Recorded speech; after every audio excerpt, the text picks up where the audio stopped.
और व्यंजन वर्ण। ठीक है, उसके बाद क्या देखे थे? मात्रा के अनुसार। मात्रा के अनुसार कितने प्रकार के होते हैं? 3 प्रकार के। कौन कौन सा? ह्रस्व, ह्रस्व, हाँ, और प्लुत स्वर। ठीक है, ह्रस्व स्वर, दीर्घ, ह्रस्व को क्या बोलते हैं? लघु, दीर्घ को गुरु, और प्लुत स्वर। ठीक है, उसके बाद क्या देखे थे? उत्पत्ति के अनुसार। उत्पत्ति के अनुसार कौन कौन सा था? मूल स्वर और संधि स्वर। संधि स्वर कितने प्रकार के? 2 प्रकार के। कौन कौन सा? दीर्घ। ठीक है, उसके बाद क्या देखे थे? होठों, मुख द्वार के अनुसार। मुख द्वार के अनुसार कितने प्रकार के? 4। कौन कौन सा? अर्धसंवृत और संवृत। ठीक है, उसके बाद कौन सा देखे थे? जिह्वा के अनुसार। ठीक है, कौन कौन सा? अग्र, मध्य और पश्च। अब देखेंगे हम लोग ओठों की स्थिति के अनुसार। ओठ रहता है ना, ओठ जी, उसके अनुसार। ठीक है, उसके तो उसके लिखो।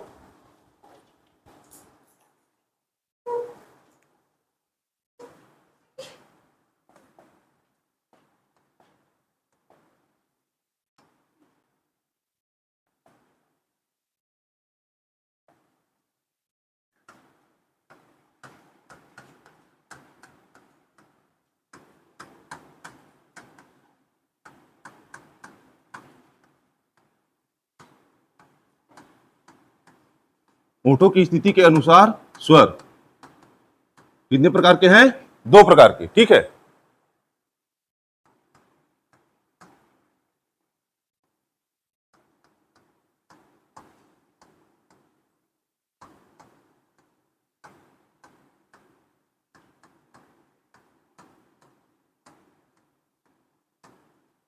ठीक है, ओठों की स्थिति के अनुसार स्वर कितने प्रकार के होते हैं?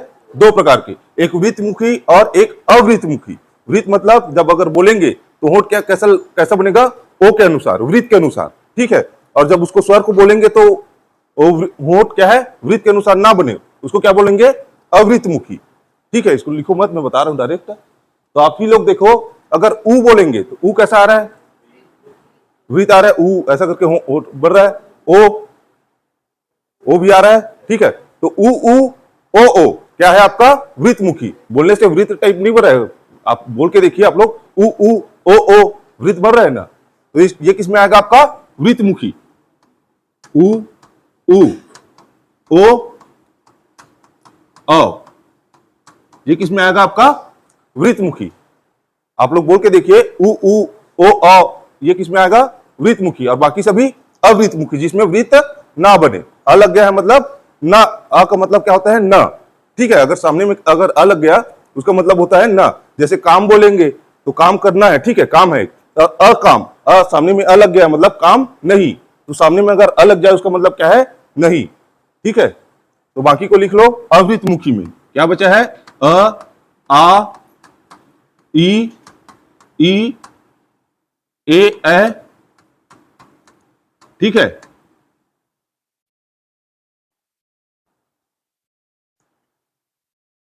होठों की स्थिति के अनुसार 2 प्रकार के, एक वृत्तमुखी, एक अवृत्तमुखी। अवृत्तमुखी जिसको बोलने से होठ क्या है? ओ के शेप में आए, वृत्त के शेप में आए। ठीक है, उ ओ अ। बाकी जो नहीं आ रहा है वो अवृत्तमुखी।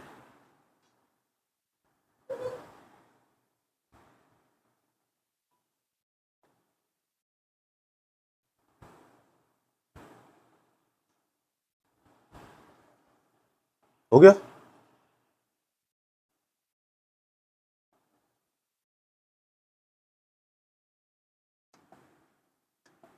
अब अगला देखते हैं घोषत्व के अनुसार। ठीक है, घोषत्व के अनुसार स्वर कितने प्रकार के होते हैं?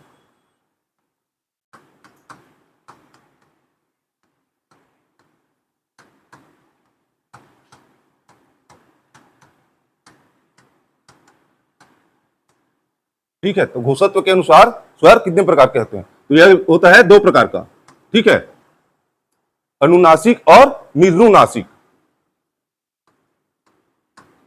अनुनासिक,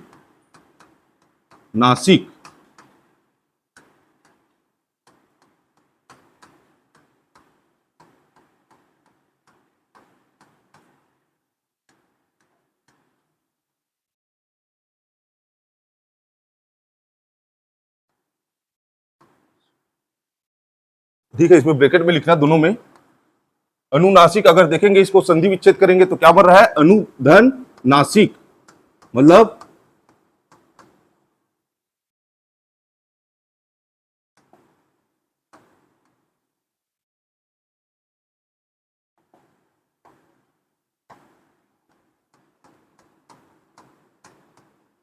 अनुधन नासिक, जो नाक से भी निकले, ठीक है। और निर्नु नासिक, नीर का अर्थ क्या है? नहीं। नीर प्लस अनु प्लस नासिक, निर्नु नासिक किससे बना है आपका? संधि विच्छेद करेंगे तो नीर प्लस अनु प्लस नासिक, ठीक है। द्विगुना लिखो। घोषत्व के अनुसार स्वर दो प्रकार के, पहला अनुनासिक और दूसरा निर्नुनासिक। अनुनासिक, निर्नुनासिक को अगर संधि विच्छेद करेंगे तो क्या हो रहा है? निर्धन अनुधन नासिक, और अनुनासिक का अनुधन नासिक।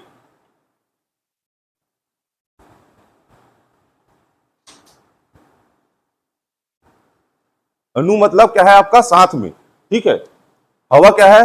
मुंह से भी निकल रहा है, लेकिन इसमें क्या है?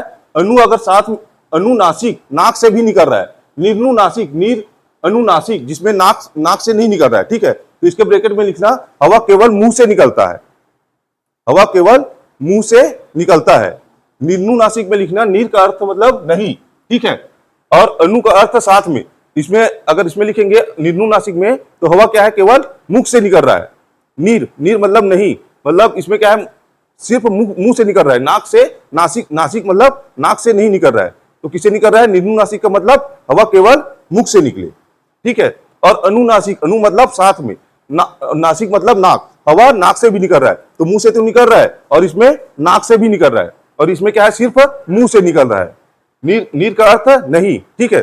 और निर्नुनासिक को अगर तोड़ेंगे तो क्या बन रहा है? निर्धन अनुनासिक, अनुनासिक, नाक भी साथ में है। इसका अर्थ क्या है? नाक से भी साथ में निकल रहा है। देखिए सामने में क्या लगा है? नीर लगा है, मतलब नाक से नहीं निकल रहा है, केवल मुख से निकल रहा है। तो इसके ब्रैकेट में लिखना केवल मुख से हवा निकले या स्वर निकले, ठीक है।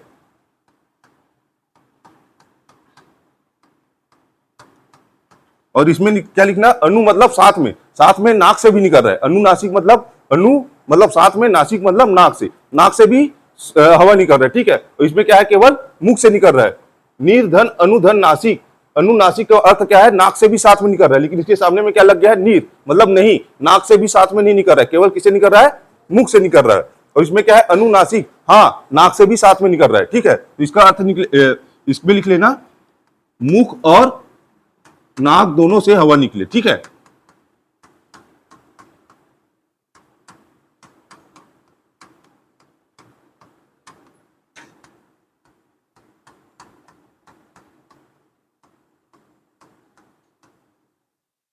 तो समझ में आ गया ना? अनुनासिक, निर्नुनासिक, अनु का अर्थ है साथ में, अनुनासिक साथ में नाक से भी निकल रहा है, मुंह से तो निकल रहा है, साथ में नाक से भी निकल रहा है। और निर्नुनासिक, नीर का अर्थ नहीं, अनु, हाँ, नासिक, ठीक है। निर्धन अनुधन नासिक, तो क्या अनुनासिक को देखेंगे तो हाँ, मतलब नाक से भी सांस निकल रहा है। इसमें क्या है? यहां अगर इसको पढ़ेंगे अनुधन नासिक तो नाक से भी निकल रहा है, लेकिन इसके सामने में क्या लिखा है? नीर का अर्थ नहीं, तो नहीं, नाक से भी सांस नहीं निकल रहा है। नीर का अर्थ नाक से भी सांस नहीं निकल रहा है, तो किससे निकल रहा है? केवल मुख से निकल रहा है। और इसमें क्या है? मुख और नाक दोनों से निकल रहा है, ठीक है। तो इसमें लिख लेना निर्नुनासिक में सभी स्वर आएंगे। कौन सा आएगा? अ, आ, ई, सभी को लिखो।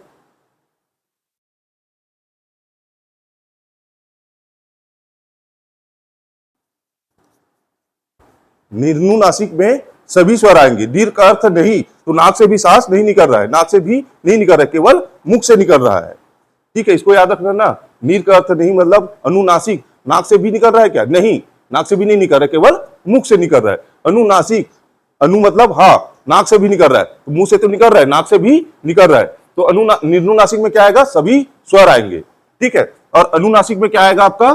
चंद्र बिंदु वाला, ठीक है,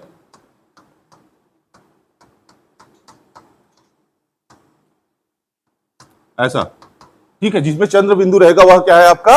अनुनासिक, जिसमें नाक और मुख दोनों से श्वास निकलता है, ठीक है, या हवा निकलता है।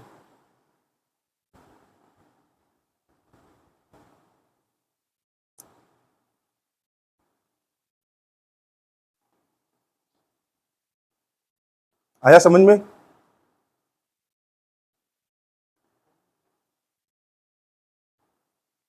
सभी स्वर किसमें आएंगे? निर्नुनासिक। नाक से भी सांस नहीं निकलता, केवल मुंह से निकलता है। निर मतलब नहीं, अनुनासिक मतलब हाँ नाक से भी निकलता है, मुंह से तो निकलता है, हाँ नाक से भी निकलता है। तो कौन में किसमें? जिसमें सभी में चंद्र बिंदु आए। ठीक है, चंद्र बिंदु, सिर्फ बिंदु नहीं ना, चंद्र बिंदु। ठीक है, तो क्या क्या पढ़े? दो चीज हो गया सभी का। तो क्या क्या पढ़े? दो चीज, होठों के अनुसार वृत्तमुखी और अवृत्तमुखी। घोषत्व के अनुसार कौन कौन सा? निर्नुनासिक, निर नहीं नासिक, ठीक है, केवल मुख से निकले, और अनुनासिक, हाँ मुख और नाक से भी निकल रहा है। ठीक है, याद रहेगा। अब देखते हैं हम लोग ये स्वर का, स्वर को जितने प्रकार से बांटे थे, इसके अनुसार इतने, इसके अनुसार करके ये सब कंप्लीट हो गया। ठीक है, अब इसके बाद क्या पढ़े थे हम लोग? अयोग वाह। ठीक है, अयोग वाह। तो अयोग वाह कौन कौन सा था जी, बताओ आप, कौन कौन सा? अम और आहा। ठीक है, तो अयोग वाह लिखो।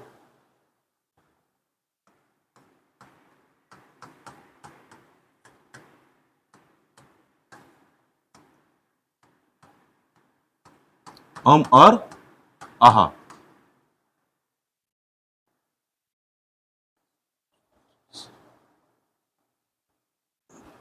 अयोग वाह कौन कौन सा है? अम और आहा। कौन कौन कल नहीं आए थे जी? आप लोग नहीं आए थे? ठीक है, यूट्यूब में डला है, क्लास देख लेना, पहला क्लास ना। आप तो आए थे क्या कल? मतलब कल मतलब पिछले सैटरडे को बोल रहा हूं, नहीं आई थी? ठीक है, अयोग वाह कौन कौन सा है? अम और आहा। तो अम को क्या बोलते हैं? अनुस्वार। अनु धन स्वार, ये क्या है आपका? अम। अम को क्या बोलते हैं? अनुस्वार। और आहा को क्या बोलते हैं? विसर्ग। ऐसा से आएगा, षटकोण का सा लिख लेना।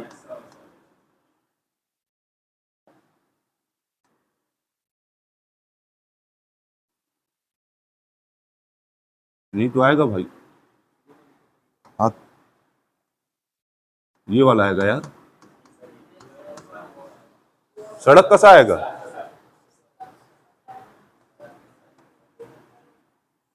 ठीक है, लिख लो। ठीक है, ये है अनुसार, और वे ये क्या है आपका? विसर्ग।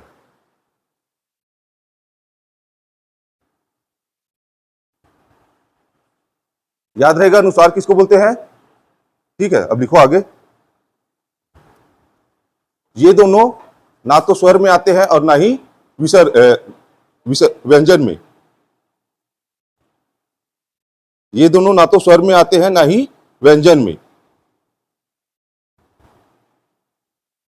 इसीलिए क्या बोलते हैं इसको? अयोग वाह। ठीक है, अयोग वाह जिसका योग किसी के साथ ना हो, ना तो स्वर के साथ आ रहा है ना ही व्यंजन के साथ आ रहा है।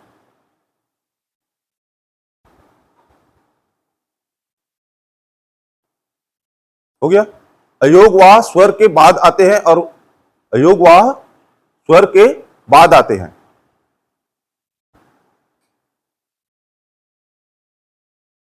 अयोग वाह स्वर के बाद आते हैं,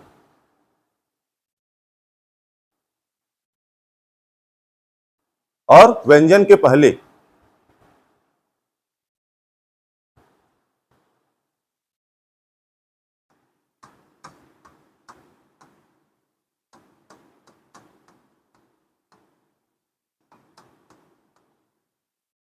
ठीक है, अयोग वाह स्वर के बाद आते हैं। जैसे म म लिखेंगे तो म में क्या होता है? म और ह होता है। ठीक है, म में क्या होता है आपका? म और अ होता है। और क्या है? ये विसर्ग है। ये विसर्ग क्या है आपका? अयोग वाह है। तो यह क्या है आपका? स्वर के बाद आता है। ठीक है, तो अयोग वाह स्वर के बाद आता है और व्यंजन से पहले। हो गया? अब अयोग वाह में क्या क्या पढ़े थे हम लोग? अनुस्वार और विसर्ग। तो अनुस्वार क्या है आपका? किससे निकलता है? कंठ से निकलता है, गले से निकलता है। अनुस्वार किससे निकलता है? अनुस्वार नाक से निकलता है। ठीक है, लिखो अनुस्वार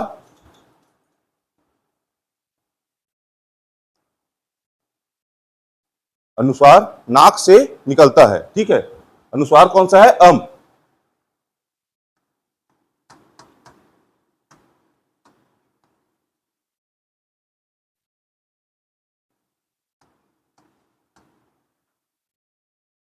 अनुस्वार किससे निकलेगा? आपका नाक से निकलेगा, और विसर्ग कंठ से, गले से।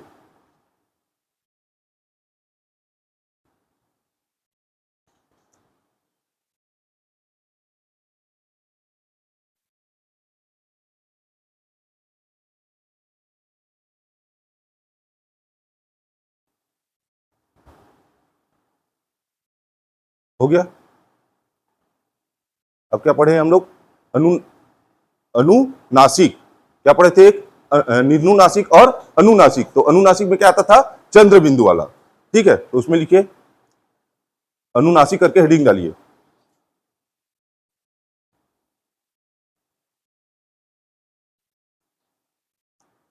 अनुनासिक हो गया। इसका उच्चारण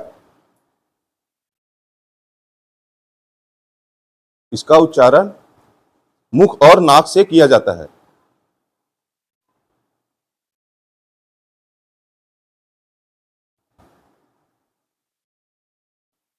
इसका उच्चारण मुख और नाक से किया जाता है। इस अगला पॉइंट लिखना है इसी में। अनुनासिक स्वर की अनुनासिक स्वर की गिनती वर्ण में नहीं होती। जब वर्ण की गिनती करते हैं ना कि किसी भी शब्द में कितने वर्ण हैं, तो इसको चंद्र बिंदु वाले को, अनुनासिक को वर्ण में नहीं गिना जाता।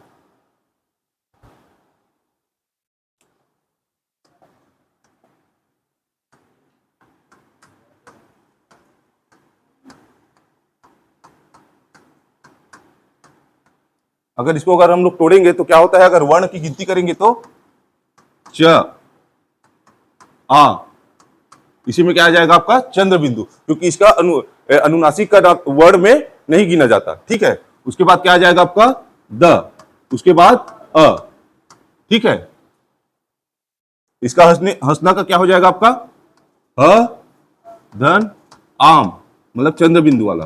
ठीक है, अ के साथ लगा है। ठीक है, उसके बाद स धन अ धन न, उसके बाद क्या आएगा? आ। तो अनुनासिक का किसमें वर्ण में काउंट नहीं होता। ठीक है,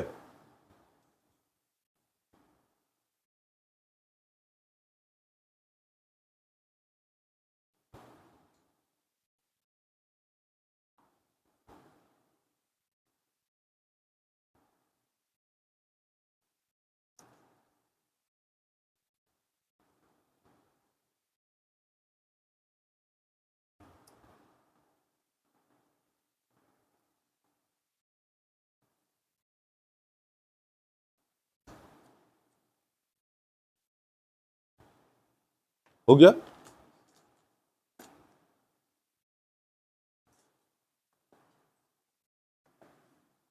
विसर्ग का उच्चारण किससे होता है? हाँ, कंठ, गला से। ठीक है, और अम का, अनुस्वार का, नाक से। अनुनासिक का मुख और नाक से। ठीक है, तो ये हमारा स्वर वाला कंप्लीट हो गया। वर्ण दो प्रकार के होते हैं, जिसमें एक स्वर देखे थे और एक व्यंजन। ठीक है, तो अब आगे क्या पढ़ेंगे हम लोग? व्यंजन।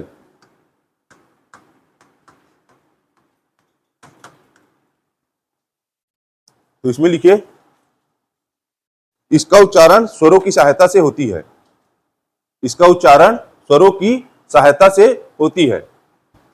जैसे अगर व्यंजन में लिखा है म, तो म को इसका वर्ण में बांटेंगे तो क्या होगा? आपका म धन अ, मतलब इसके साथ स्वर आएगा ही। ठीक है, चाहे अगर मां लिखेंगे तो आ की मात्रा आएगा, मी लिखेंगे तो म प्लस ई आएगा, छोटा ई। ठीक है, तो इसका उच्चारण स्वर की सहायता से ही होता है। स्वर के व्यंजन के उच्चारण में अध्वनि छिपी रहती है। व्यंजन के उच्चारण में अध्वनि छिपी रहती है।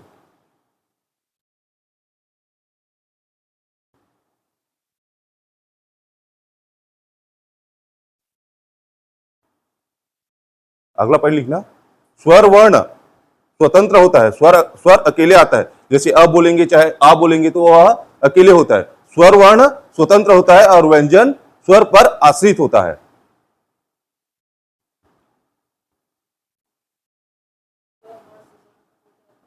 और व्यंजन स्वर पर आश्रित होता है। बिना स्वर के व्यंजन नहीं आ सकता। ठीक है, पूर्ण रूप में। या तो आएगा तो आधे में आएगा, ठीक है। स्वर वर्ण स्वतंत्र होते हैं और व्यंजन स्वर पर आश्रित होते हैं, ठीक है।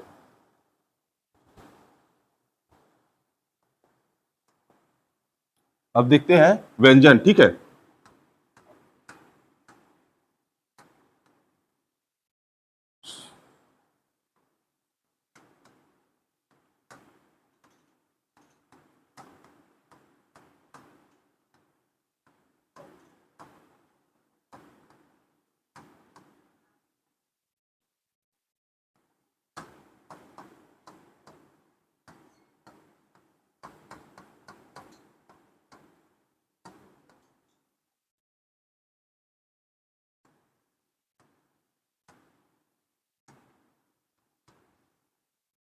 ठीक है, तो इसको क्या बोलते हैं, स्पर्शी व्यंजन या वर्गीय व्यंजन, ठीक है। लिखो स्पर्शी व्यंजन या वर्गीय व्यंजन, इसके साइड में जगह छोड़ देना ना अभी।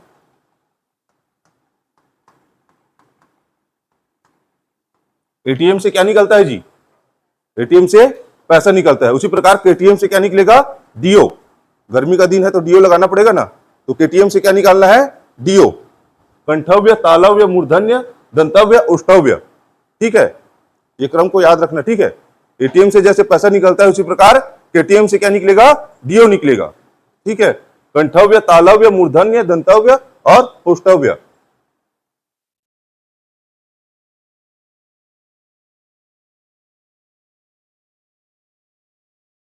इसके लिए थोड़ा जगह छोड़ देना ना, इसका और नाम आएगा अभी।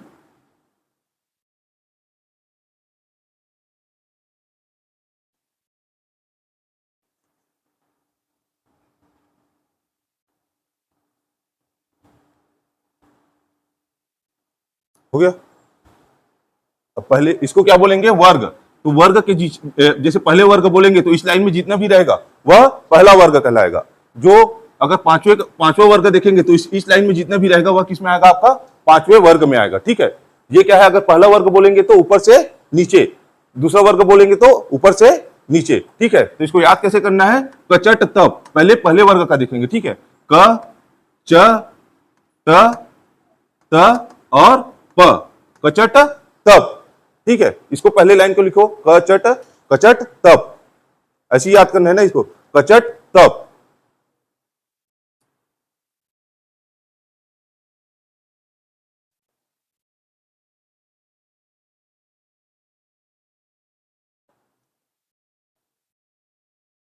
ठीक है, कचट तप। उसके बाद किसको याद करना है, तीसरे को, गज द दबंग, ठीक है।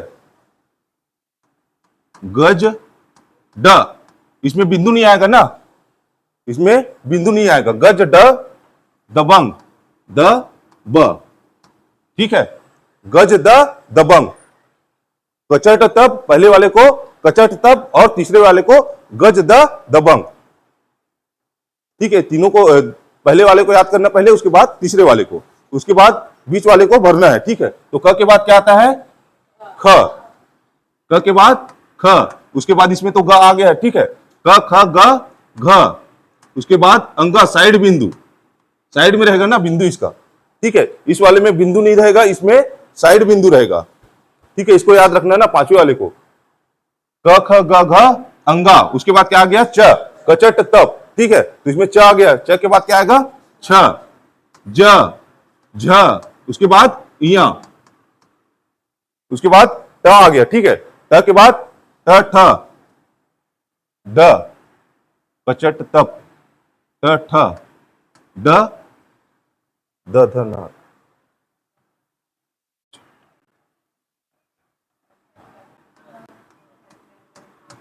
ठीक है। इसमें बिंदु नहीं आएगा ना दोनों में, ठीक है। जो बिंदु आता है वह द्विगुण वाला है, ठीक है। तो इसको याद रखना, और ये वाले में जो डा आएगा उसमें साइड में बिंदु रहेगा।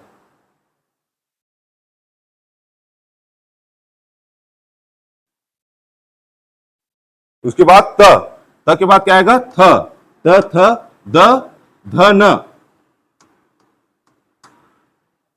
प फ, ब भ म,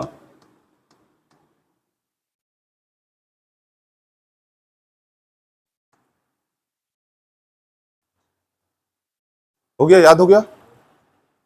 कचट तप गज द दबंग, उसके बाद उसके बीच को भरते जाना है। क ख ग आ गया है, घ अंगा, अंगा में कौन सा साइड बिंदु, ठीक है। उसके बाद च छ ज झ य, ट ठ ड ढ ड़, त थ द ध न, प फ ब भ म, ठीक है, याद रहेगा। स्पर्शी व्यंजन को और क्या बोलते हैं? वर्गीय व्यंजन।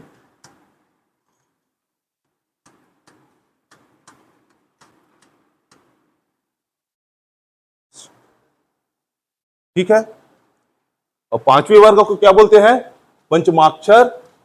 पांचवा है तो पंचमाक्षर, ठीक है।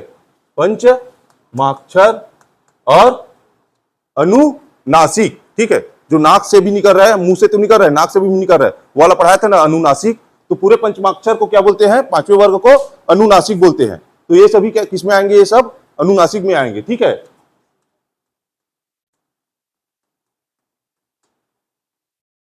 ठीक है। पांचवें वर्ग को क्या बोलते हैं? पंचमाक्षर, पांचवें में इसलिए, और उसको और क्या बोलते हैं? अनुनासिक, जिसमें नाक, अनुनासिक नाक से भी निकल रहा है, मुंह से तो निकल रहा है, नाक से भी निकल रहा है, जो पढ़ाया था वही। तो ये सब किसमें आएंगे? पांचवा वर्ग अनुनासिक में भी आएगा, ठीक है। हो गया।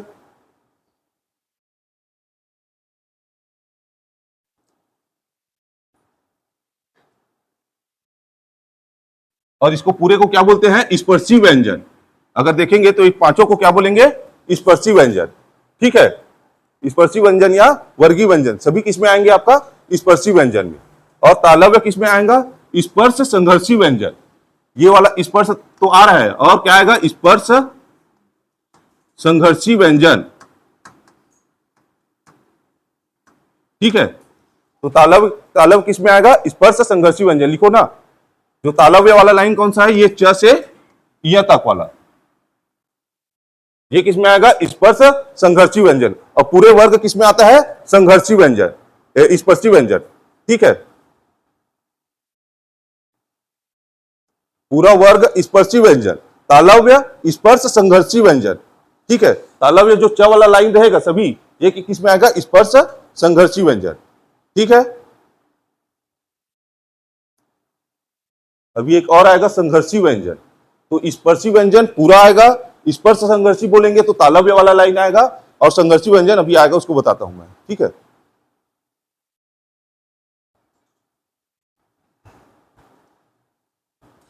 हो गया।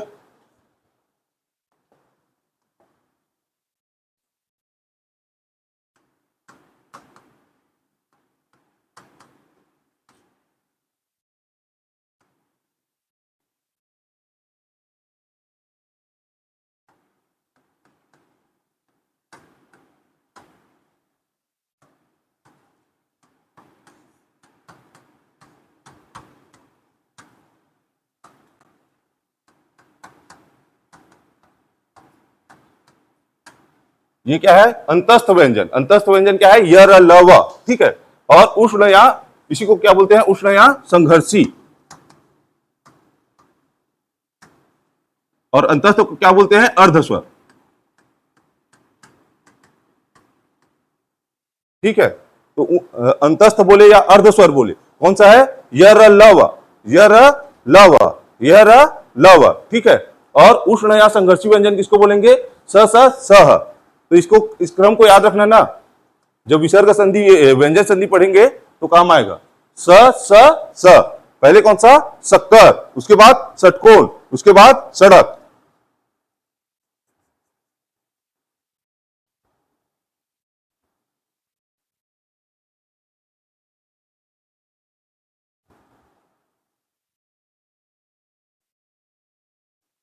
हो गया।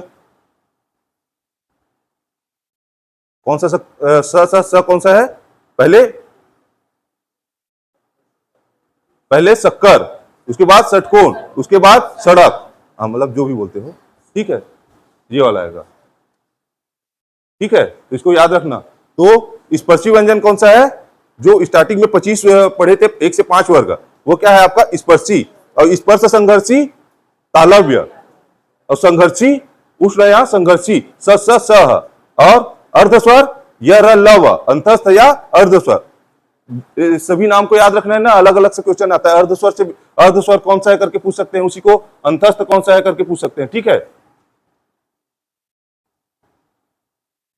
हो गया। उसके बाद क्या पढ़े थे हम लोग, द्विगुण।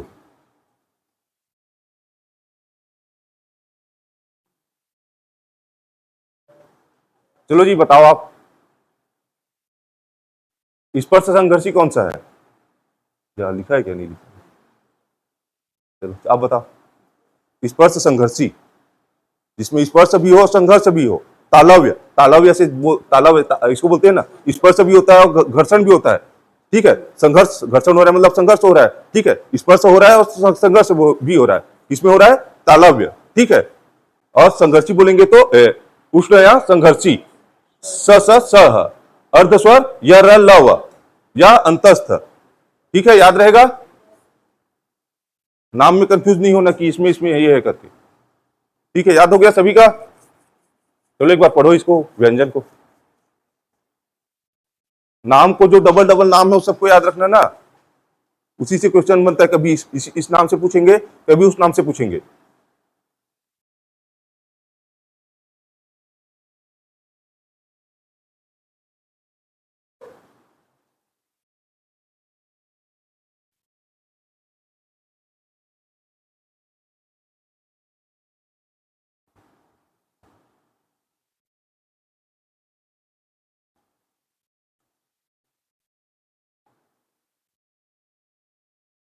कचट तप, उसको पहले याद रखना, पहले वर्ग कचट तप। तीसरा वाला गज द दबंग, गज, ठीक है, गज द दबंग। ठीक है, कचट तप, उसके बाद बीच वाले को भ लेना। लास्ट क ख ग घ अंगा, अंगा वाले में क्या है, साइड बिंदु है। ठीक है, और जो ड ढर रहता है उसमें बिंदु नहीं है ना, वो किसमें आएगा आपका, उच्छिप्त उच्छिप्त व्यंजन में। ठीक है, उच्छिप्त या द्विगुण उसी को बोलते हैं। हो गया, हाँ, मूर्धन्य, कंठव्य तालव्य मूर्धन्य, उसको मत याद रख, कहां से निकलता है उसको मतलब नहीं। मूर्धन्य किसको बोलते हैं वो याद रख, केटीएम कंठव्य तालव्य मूर्धन्य, क च ट, ट वाला वर्ण आएगा आपका मूर्धन्य। ठीक है, जो एग्जाम में आता है वही याद करो भाई, फालतू का एक्स्ट्रा ज्ञान लेके किसी के सामने अगर आप बताओगे कि यहां से निकलता है वहां से निकलता है, एक्स्ट्रा नॉलेज बेकार है। जो एग्जाम के लिए, एग्जाम के पर्पज से है उसी को याद करो। नहीं तो मैं फिर ले आता हूँ बुक, सभी को पढ़ा देता हूँ मस्त, यहां से निकलता है उच्चारण करो, मस्त उच्चारण करते बैठना। ठीक है, अगला पढ़ो द्विगुण, द्विगुण व्यंजन। ठीक है, द्विगुण को क्या बोलते हैं, उच्छिप्त। उच्छिप्त मतलब जो पागल रहते हैं, जिसमें दो गुण, द्विगुण और उच्छिप्त मतलब दो गुण है, कभी कभी अच्छे हो जाते हैं, कभी कभी पागल टी हरकत करते हैं। ठीक है, वह क्या है आपका, उच्छिप्त। याद करने के लिए बता रहा हूं ना इसको।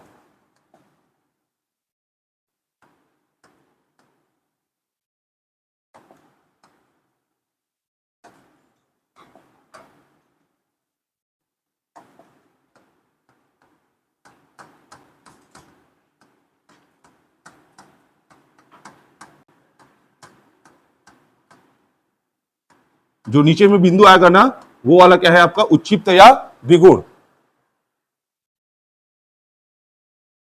इसको याद कैसे करोगे, उच्छिप्त मतलब क्या होता है, जो पागल लोग रहते हैं उसको क्या बोलते हैं, उच्छिप्त हो गया करके।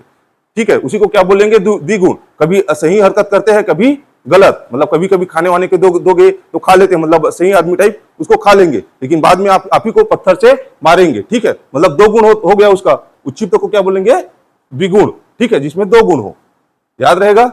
द्विगुण किसको बोलते हैं, उच्छिप्त, पागल। ठीक है, ड ड नीचे में दो बिंदु है, उसी को बोलते हैं। ठीक है, इसके बाद क्या पढ़े थे, संयुक्त व्यंजन।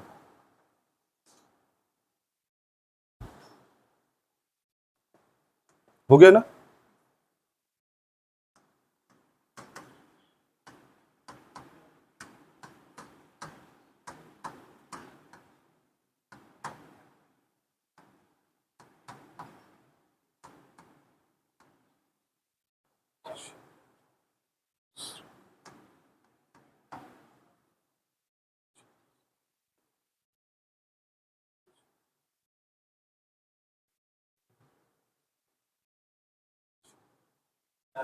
र,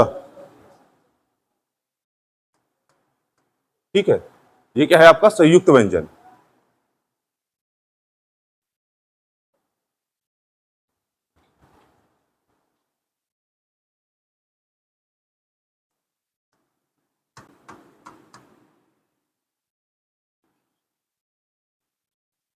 अच्छा सर,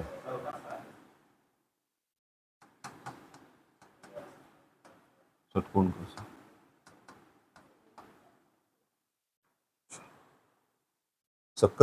षटकोण वाला आता है यार, षटकोण वाला आता है ना, षटकोण, तभी तो बोलो।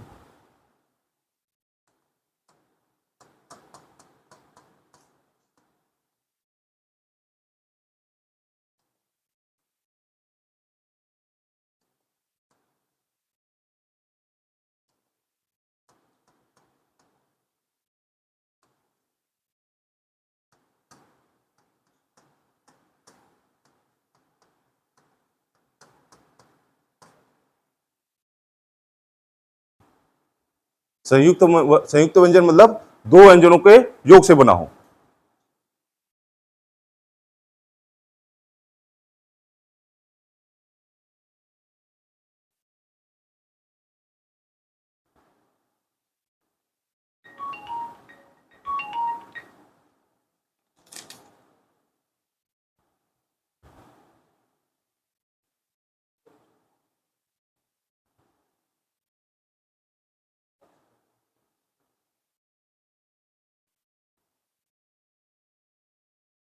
हो गया। संयुक्त व्यंजन क्या है? दो व्यंजनों के योग से बना है, नाम से ही स्पष्ट है, संयुक्त मतलब दो व्यंजन। ठीक है, संयुक्त व्यंजन क्या है? मूल व्यंजन में नहीं आते। अगला पॉइंट में लिखो इसमें, यह मूल व्यंजन में नहीं आते।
ठीक है, घोषत्व के आधार पर व्यंजन और प्राणत्व के आधार पर व्यंजन। ठीक है,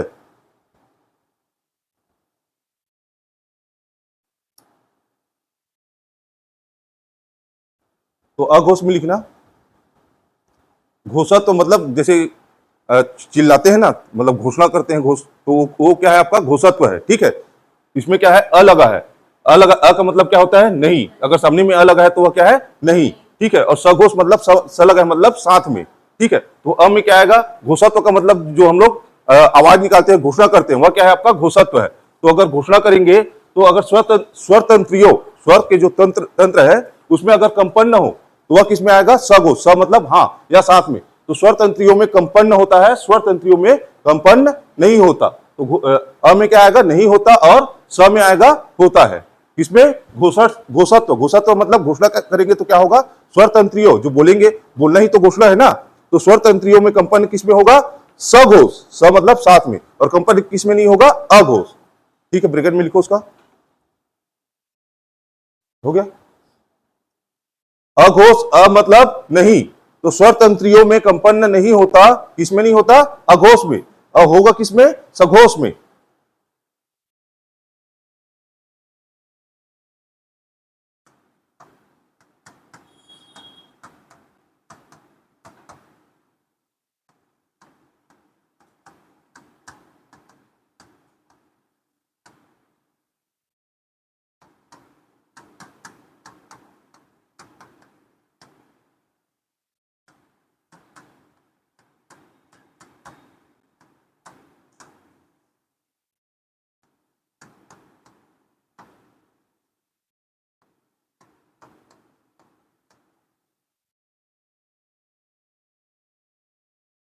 ठीक है, घोषत्व क्या है आपका?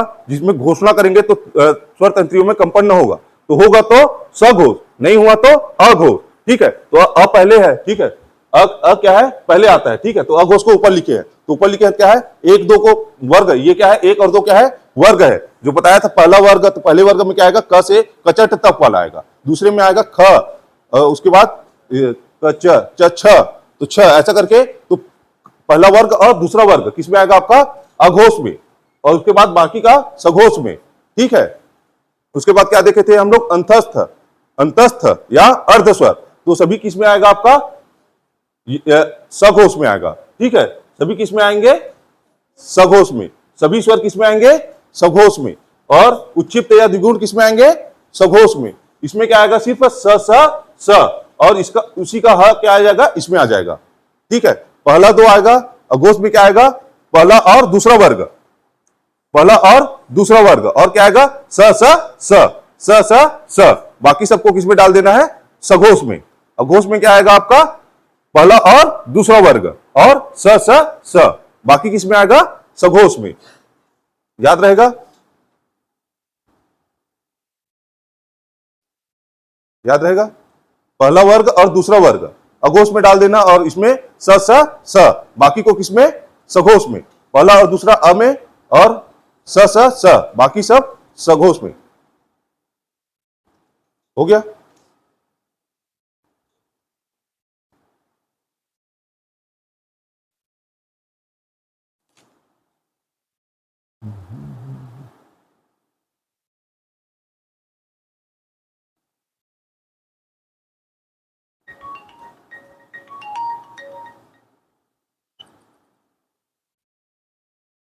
एक और बचा है प्राणत्व वाला, उसको पढ़ाता हूं, फिर क्लास छोड़ूंगा, ठीक है। 5 मिनट और। चलो इसमें लिखो प्राणत्व में। प्राणत्व कितने प्रकार के होते हैं, 2 प्रकार के। पहला अल्प प्राण और महाप्राण, ठीक है। तो अल्प प्राण में लिखना, उच्चारण में मुंह से कम वायु निकलती है या कम हवा निकलती है। उच्चारण में मुंह से कम वायु निकलती है, ब्रैकेट में उसी में लिखना,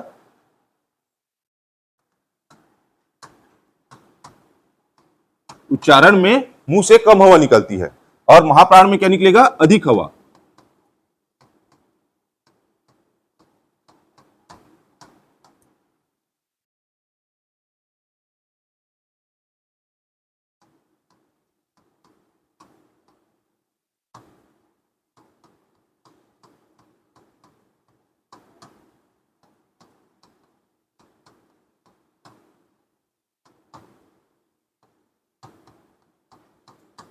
उच्चारण में मुंह से कम हवा निकलता है। अल्प प्राण मतलब जिसका प्राण कम बचा हो, ठीक है, याद करने के लिए बता रहा हूं। अल्प प्राण और महाप्राण, जिसमें कम प्राण बचा हो, तो वह क्या है, बोलेगा तो धीरे धीरे बोलता है ना। जो बुजुर्ग लोग लास्ट समय आ जाता है तो बोलते हैं तो धीरे धीरे बोलते हैं, मतलब अल्प प्राण बचा उसमें, तो क्या है, उसमें उच्चारण में कम हवा निकलती है। और क्या है, हकार की ध्वनि नहीं, और जोर से थोड़ी ना बोल सकते हैं। जो लोग अंतिम समय में है वो लोग क्या जोर से बोल सकते हैं, क्या नहीं बोल सकते, तो उसमें हकार की ध्वनि नहीं सुनाई देती। और महाप्राण में मतलब जो युवा है उसमें अधिक हवा निकलती है, मतलब जोर से बोल सकते हैं, और हकार की ध्वनि मतलब दहाड़ के बोल सकते हैं, ठीक है। ये याद करने के लिए बता रहा हूं, ठीक है, याद रहेगा। इससे कम हवा किसमें निकलेगी, अल्प प्राण, जो अंतिम समय में है, ठीक है।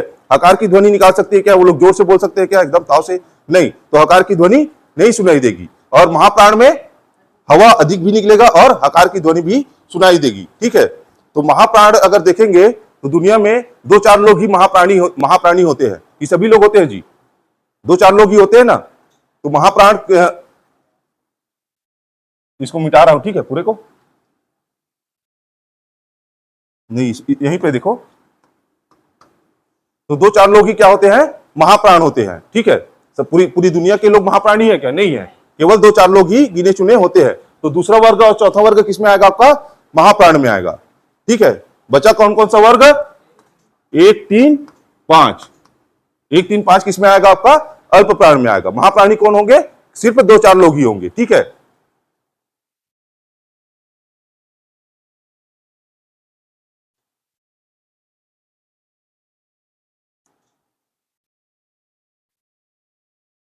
हो गया। तो इसमें क्या देखे थे, पहले वाले में अघोष और सघोष। तो अघोष में क्या किए थे, स को ऊपर लिखे थे, और इसमें क्या लिखे थे, य र ल व को नीचे लिखे थे। तो इसमें अल्प प्राण में क्या करेंगे, अल्प प्राण और महाप्राण में, इसमें ऊपर वाले में क्या लिखे थे, स स स वाला, ठीक है। तो इसमें आप क्या लिखेंगे, अल्प प्राण में हम लोग य र ल व, इसमें य र ल व को नीचे वाले में लिखे थे सघोष में, ठीक है। तो इसमें क्या लिखेंगे, प्राणत्व में ऊपर वाले में लिखेंगे य र ल व, किसमें आएगा आपका, अल्प प्राण में आएगा। और महाप्राण में क्या आएगा आपका, स स स ह, इसमें ह रहेगा ना साथ में। हाँ भाई, ये अलग है,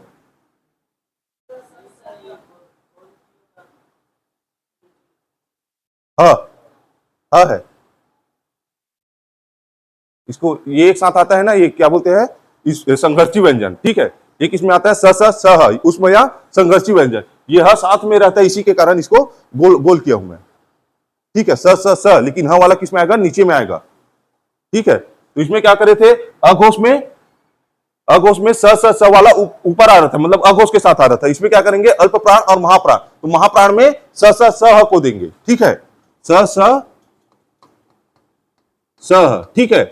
ये किसमें आएगा, महाप्राण में, ठीक है। उसमें क्या कर रहे थे, अघोष में स स स आ रहा था, तो इसमें अघोष और सघोष, अल्प प्राण और महाप्राण, तो अ वाले में क्या आ रहा था, स आ रहा था, इसमें अ वाले में ना देके महाप्राण वाले में देंगे, किसको, स स स ह को। और य वाले को किसमें दे रहे थे, इसमें स वाले में दे रहे थे, ठीक है। तो इसको य वाले को किसमें देंगे, अ वाले में देंगे, ठीक है, याद रहेगा ना।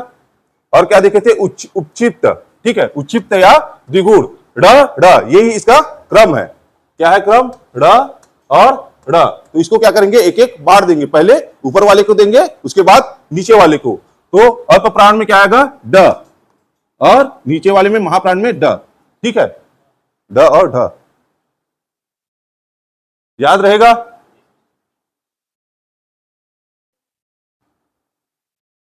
याद रहेगा, याद हो गया, किसी को कोई दिक्कत, तो इतना ही रखते हैं, ठीक है। बाकी का क्लास कल देखेंगे।